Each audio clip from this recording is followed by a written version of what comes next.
তারেক রহমান। আগামীর বাংলাদেশ নিয়ে বিএনপির পরিকল্পনা ছাত্রদলের নেতাকর্মীদের জানানোর কর্মসূচির সমাপনী সেশনে ভার্চুয়ালি যোগ দেন তিনি। আমরা জনগণ যে সিদ্ধান্ত দিবে তাই আমরা মাথা পেতে নেব। তারেক রহমানের বক্তব্যের বড় অংশ জুড়ে ছিল তার দলের দেশের জন্য আগামী দিনের পরিকল্পনার কথা, যেখানে সিঙ্গাপুর, কানাডার মতো দেশ বানানোর স্বপ্ন দেখানো চাইতে গুরুত্ব ছিল স্বাবলম্বী বাংলাদেশের। অঙ্গীকার করেন আগামীর বাংলাদেশ হবে দুর্নীতিমুক্ত ও নিরাপদ। বিএনপি বাংলাদেশকে সিঙ্গাপুরও বানাতে চায় না, মালয়েশিয়াও বানাতে চায় না, কানাডাও বানাতে চায় না, যুক্তরাষ্ট্র বানাতে চায় না।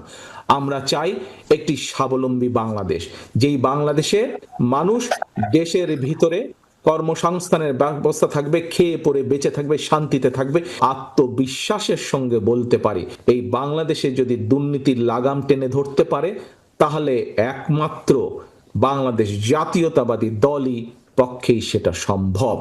তফসিল ঘোষণা নিয়ে আলোচনার মাঝেই আবারও ফেব্রুয়ারিতে